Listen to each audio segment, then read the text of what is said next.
as Master Builders Association, we work very closely with government, okay, including the Federation Master Builders South Africa. We also work very closely with government. And, you know, we don't want to be seen to be counterproductive or not appreciate the efforts that government is trying to bring across the country.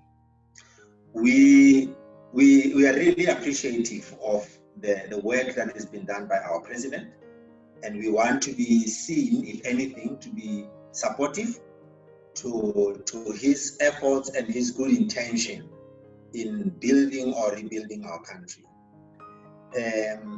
As you know, any development of any nation, it comes at the backdrop of the infrastructure development that country continues to rejuvenate itself on. Now, we, as Master Builders Association, we have had in the last 3 years, during the budget vote speech, where government has announced a number of billions of rands that will be designated or will be put towards infrastructure. And as it is at this point in time, you know, from the construction industry side, we haven't seen that coming forth. Or should we say, we haven't seen that on the ground. And there's clear examples of what I'm talking about, where any private work or any private construction work that is going to be done or is going to happen within the country, it follows through from the infrastructure development that government would have put in place to enable private construction or private projects to come to the fore. So with that lag behind that we have seen, or where we haven't seen those projects coming through, that's where I come across very cautious to what you have highlighted. Yeah. So if anything, I'm not sure if you attended the summit where it was held. Again, it was a virtual summit. Yeah. And I would like to reiterate, if anything as well, I'm on the same platform as our Minister of Public Works and Infrastructure. She was also of the same opinion, or she was of the same emphasis as well, that we have heard about these matters of infrastructure development. Yeah. But the proof of the pudding will be in the implementation. Now, this is where, as Master Builders Association, we also come through, where we say, President, we do have the tried and tested contractors who are our members that have been helping to build this country for a very long time. Master Builders Association, last year we were celebrating 150 years of building South Africa. So here you have very established contractors that are there that can be able to help the government to unlock or to even implement these infrastructure projects. So as a country, yes, indeed, we have a very strong construction industry that has been tested by a number of events that this country has held before, where we have had short periods of time to implement huge and massive projects on very tight timelines. We have hosted as a country events such as the World Cup cricket, the Cricket World Cup, the Rugby World Cup, World Sustainable Economy Development Economy. We have hosted the Soccer World Cup 2010 on very, very tight deadlines of demands of those organizations or governing bodies that would have agreed to get us to host those events and activities. So we are capable as a country compared to the rest of the continent, where you have China having come into a number of countries, and wherever you go in the rest of the continent, there is traces of China everywhere. But a lot of the projects that have been implemented in South Africa have been by South Africans for South Africa and on time. Okay? So we are proudly having a very strong industry where we say, government, here you have a partner in your South African building and construction industry. Let us then partner together to have this project, to assist you as a partner, to enable you to be able to implement this project. But what is important, as I said, it will be in the implementation and the rollout of those projects and getting partnerships with private sector. That is where I am. And my caution, again, back to your question, is exactly on us seeing it happening on the ground, not on paper.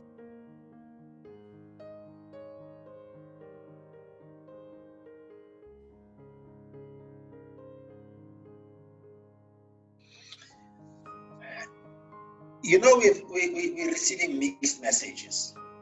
Okay, we are receiving messages that the government is, it's actually in deficit. We are receiving messages that government actually doesn't have money. Yeah. Okay, and those are the messages that get us to be very cautious as well, where we are saying, we are aware during the time of President Mbeki, we have had government coming back very nicely to recover on its debt, okay? Not raising any funding with the international financing bodies like the IMF, the World Bank, and so forth. President Mbeki, being an economist, he worked very hard in making sure that the financial positioning of the country went back to an admirable position. Then we had the subsequent government, which unfortunately, for whatever reason or be, which then unfortunately had the government going the wrong direction completely, where we ended up landing in deficit. And that's why I said we appreciate the good work that has been done by President Ramaphosa, where he's trying to bring the country back in line. But as it is at the moment, our caution as well is that prior to COVID-19 pandemic, we were already hearing or getting the signals that government is actually in deficit. Government will have to raise funding to be able to implement some of these projects. Yeah. Now, between me and you, we are aware of how government had to bring back the funds to be able to address the COVID-19 pandemic, which government could not have foreseen, which government could not have anticipated. Yeah. Okay. So that on its own is saying, if we were in the state where we were before COVID-19, and we are where we are now, where we are announcing the projects, you are aware the amount of billions of rands which we have had to put on the UIF funding to be able to get government to pay the employees that would have been out of jobs just for a period of 2 months. Yeah, yeah. And that is counted in trillions of rands. So, that alone to me is saying we've got to be very realistic. We've got to be open and honest with each other, where government will be able to lead some of the projects. And this is where I'm saying, again, I'm not pessimistic, I am optimistic, and we are there and we want to play partnership with government.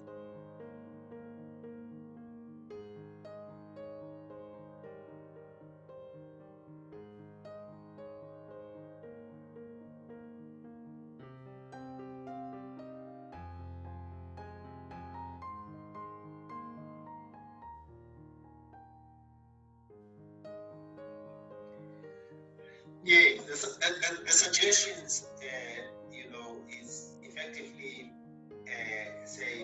government, let us work together. Okay, working together, I mean, where, especially when it comes to the procurement side. Okay. Yeah. The procurement side is also very important.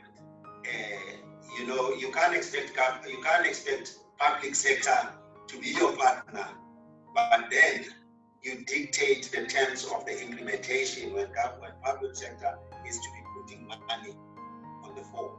Okay. And we know that government plays a regulatory role. Okay. And sometimes some of the regulations could be very stringent. Okay. Now, this is where I'm saying, I mean, I'll give you a simple example of how the issue of the 30% set aside on the Preferential Procurement Act happened. It led where government's good intention was that where someone was going to be procuring work from government, that there should be a 30% set aside on public sector procurement, not private sector procurement. Okay. Now, that is very important that we should have understood that Preferential Procurement Act. That was not part of the public sector procurement at all. Public sector procurement was still governed under the BEE and the employment equity. So government has been having legislations that are there to manage private sector in doing the work. So we can't have the situation where we have the construction side finding themselves being closed down because of a misunderstanding by members of public out there, okay? Not understanding the intention, let me say the good intention of government rolling out the Preferential Procurement Act. Now, we ended up having the construction side being closed down, shut down, projects being delayed, projects in the value of over 25 billion rand were held to ransom by people that invaded the construction site, and you couldn't, and purely again, the challenge was that government find it difficult to control the situation. Okay. I have gone through Business Unity South Africa to seek intervention, which Busa did indeed intervene by writing, letters. I've got letters that Busa have written to the president, to the Commissioner of Police, to the Minister of Public Works and Procurement. But that completely spiraled out of control for all of us. Now, I'm saying, if we are to be having implementation being controlled, let government still play a regulatory role and play an oversight role in private sector in ensuring that private sector still adhere to the BEE law we have, the employment equity law we have.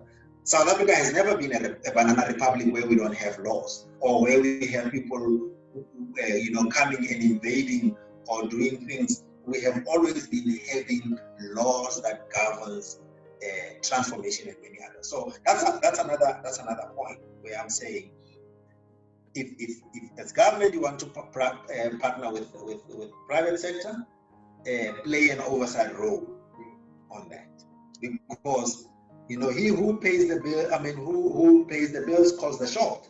You can't expect money to come from private sector and then you want to dictate terms from private sector. If you want money is coming from government, then it's understandable.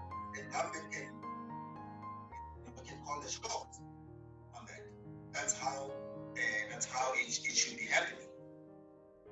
Now, again, I'm saying, there's a clear path there in making sure that the legislation is taken care of and so forth. Now, the other part that I'm addressing there is that construction has always been, for lack of a better word, having different phases of its implementation.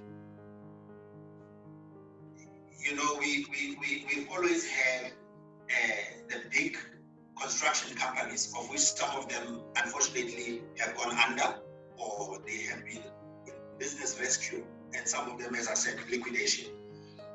But a simple model we have been following as a country would have been that you have these big companies, okay, for lack of a better word, let's call them the top 10 companies. Those companies are the companies that government would have felt comfortable to give projects to them. Let's take a simple building of an F&B stadium, for instance, or the soccer city. Let's call it the soccer city stadium. Government will give one big company that project to project manage the company. Okay, but you, as you'll be aware, Tami, that project will be built by a number of subcontractors. Okay? So there will be a number of subcontractors. You'll find that in their own nature, those big companies are actually not builders, but they are project managers. We have a second tier of contractors. I don't want to call them subcontractors, but we have a second tier of contractors, about top 20, a second 20 from the top 10, okay? That brings you to top 30. Those 20 contractors are contractors that are main contractors in their own right, that are now proper builders. Let's call them proper builders. And now those companies, then on the third tier, they have a multitude of subcontractors that they will appoint, okay? And then you go to a site like a Mall of Africa site, you'll find that there are over 500 subcontractors that are building Mall of Africa, okay? And now, this is where the different layers of implementation will come in, where if government want to ensure that, you know, there's transformation that is happening. Transformation is happening in construction, where we will then get those subcontractors. That's where government can play an enforceability or enforcement to ensure that black contractors do get to be given opportunities at that level. And yes, of course, if we do have on the second tier bigger contractors, government can also, in the case where government is the holder of money or of the project, where government can ensure that it dictates terms to say, on this level of contracting, we need these contractors to be in these projects and do those, and then we follow the processes. So that's the part of the implementation that I'm saying. We have been having difficulties where you find that projects wants to be driven from government side. Government is not a builder. We are builders. Okay. So give building and construction to the builders and play an oversight role. But we have gone wrong as a country, where we have people that are not contractors, that are not builders, okay, coming into construction and want to procure for construction. And that's where we have gone wrong. And that's where you have seen, you know, you have projects that either failed, or you have projects that did not meet the quality that government would have required. So those are the type of solutions that I'm saying. We don't need to reinvent the wheel, Tami. We have been having a wheel that is running, and that is running smoothly. We just have to ensure how we work and make it even more smoother.